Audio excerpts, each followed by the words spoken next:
see. Can you hear me? Yes, we can. All right. Welcome. Welcome. Wait for a few more people to get closer here.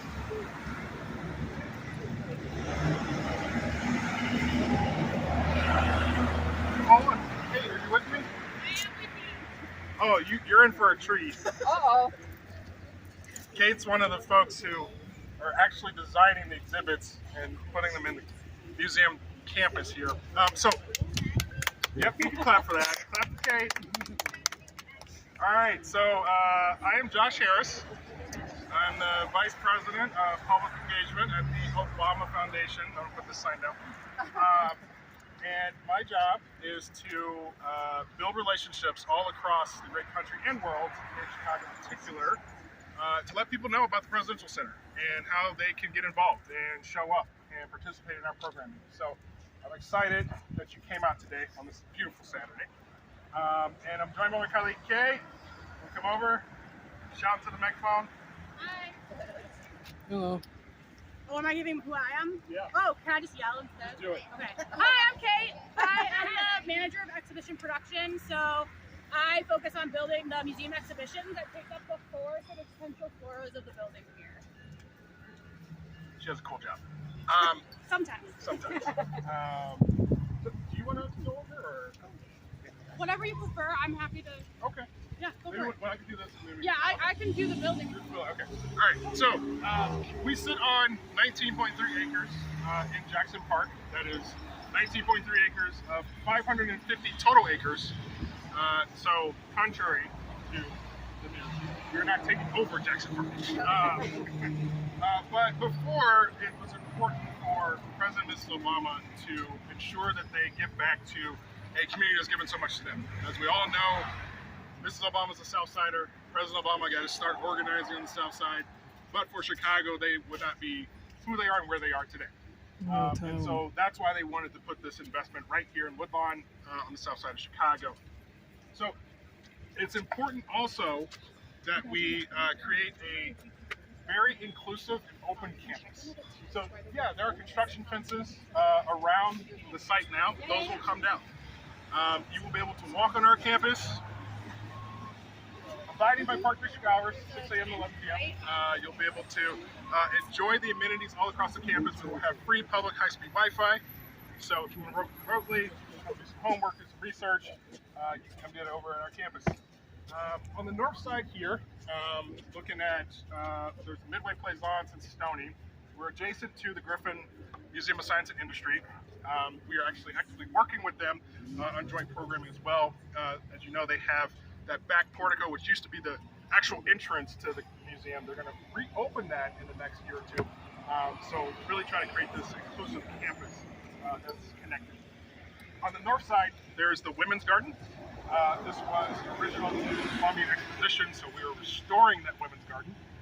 We are planting some native plants and receiving a pretty large gift of tulips from a partner that will beautify the area as well. As we track further south, you see this big 225-foot tower. This is the building that Kate's working on here, right? So on the north side of the tower, I'll talk about this beautiful piece of artwork. This was done by Julie Moretu, Ethiopian-American artist. This is actually the first stained glass painting that she's ever done, and she did it for us. Cool, wow, yeah. But as you go through the campus, there's an escalator system. You'll be able to look out and see this artwork. You look out on the north side of the city. It's really beautiful when you go inside next year when we open. You'll be able to witness this. The museum is made up of 4 floors of ticketed exhibition space. It's the only place on the campus that is ticketed with timed entry. Everything else is free and open to the public. The exhibition space, and I'll turn it over to Kate because she's actually designed this. It's a pretty big deal. I just kind of know a little bit about it, but you'll see exhibits like On Whose Shoulders We Stand. It's a nod to all the legends of the Civil Rights Movement and others who paved the way for President Obama to be where they are today. You'll go through the campaigns of 07, 08, 2011, 2012. You'll go through the administrations, the successes, the challenges. But ultimately, this entire experience is designed to have you reflect on what you all can do as individuals to bring about change in your own respective neighborhoods and communities. And so once you go through the exhibition spaces, you will end in the sky room, all the way at the top of there, that glass that's kind of stretching around. That's a room that looks out on the south and west sides of the city of Chicago. As we know, two areas that have been historically disinvested over the many years. But it's designed for you to reflect on the experience you just went through, to really think about what you can do as an individual to take action in your neighborhood. So I'm going to turn over to Kate to talk through more specifics about the exhibits. Kate! Always. Can I ask a real quick question? Sure, question. Are there any plans to do anything with that Clarence Darrow Bridge? Because that was like really big. Yeah, that's a good, so that's actually,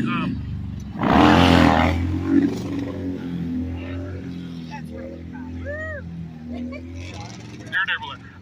So we're working in close partnership with CDOT, the Chicago Department of Transportation, Chicago Park District, and Park Advisory Council on plans to reopen that. It is obviously a major artery for pedestrians to walk through, and we want to make sure that, again, that our campuses are connected and people can flow easily without Jackson Park. So more to come there. One more. It was mentioned that the building has got two hands that are together. Oh, let's do it. Let's do it. Four hands. Four hands? Yeah. Yeah. So this is the shape of the building. So if you look, you can sort of see the knuckles. You can see the hands coming together. This is about the collective we, and people from various divides coming together. And so that was how this was designed and put together. So, I have a question. all right. Why did they design the building so that there's probably no windows? I actually have an answer for that. Look at that. That's why she's here. I don't know how to work that. I'm just going to yell. Why there aren't any windows? This is a hot button topic, and it's something I'm actually very passionate about. So, as Josh mentioned, I work on the museum floors, which take up the 4 floors of the center of the building.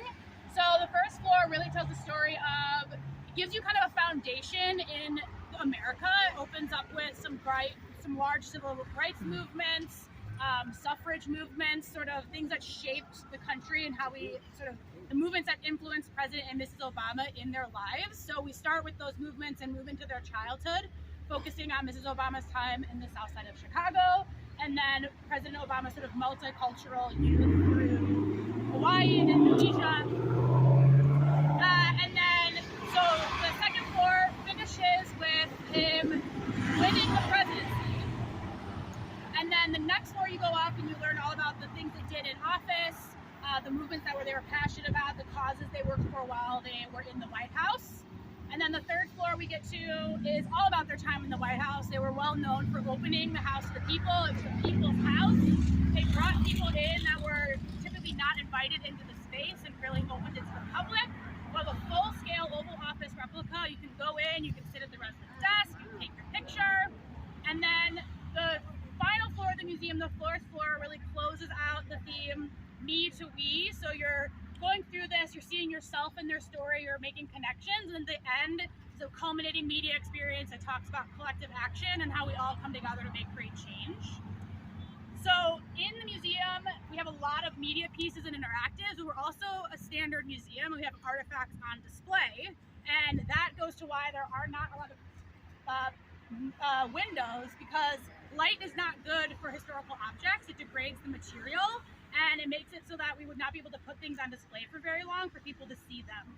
And so the less light that is let into the space, the longer we're able to keep things on display, the longer that the public are able to see those objects. Does that make sense? Yeah. Thank you. Yeah. Yeah. Thank you. Yeah. Thank you. Now you can tell everyone you know. Yeah. Any other questions before we walk down? All right, let's. Oh, yep.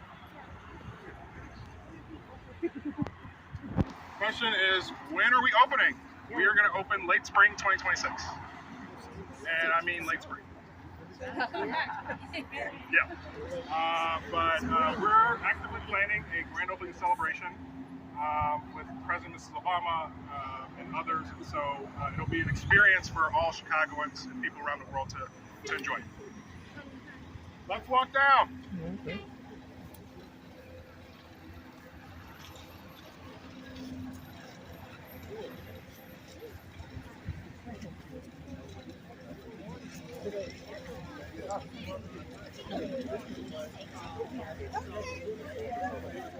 Sorry.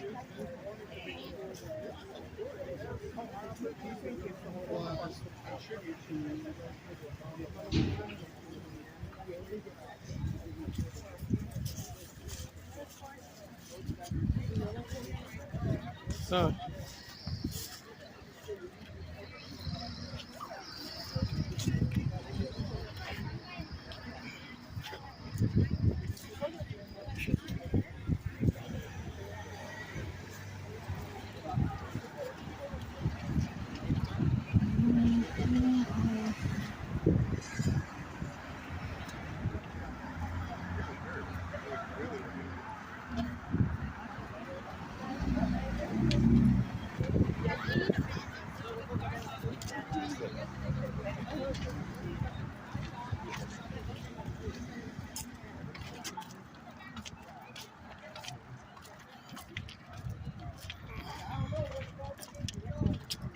Taiwan.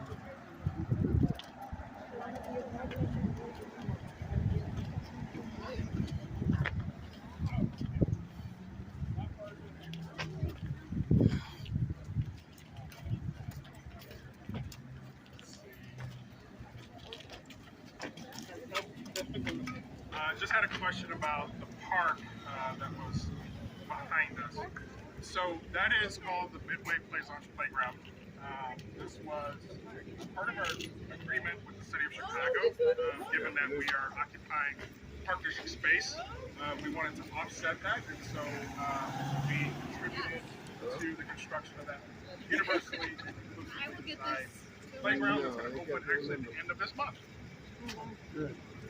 All right, so we are further south of the campus, and I wanted to point out, see that sort of gray black area, like what is that?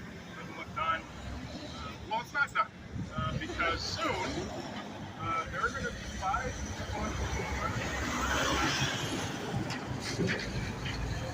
that's going to wrap around the building. And it's excerpts from President Obama's speech at the 50th anniversary of the Martin Center. So you'll see text up there like "We Are America," "Yes We Can," and so on. So when you're up at the top of the sky room, you'll actually be able to look out and you'll see the text as you look through the window. Wow. It always gets a couple of yeah. Right around this green button. So you see the indentation there, all the way to the top. So right here, this open plaza space. Can I take a picture of that? This is named after civil rights icon, the John Lewis Plaza. This is basically the entry point to the campus. So as you walk on the campus, you walk through the entrance, go into that museum, get your ticket. This space is also designed for public programming.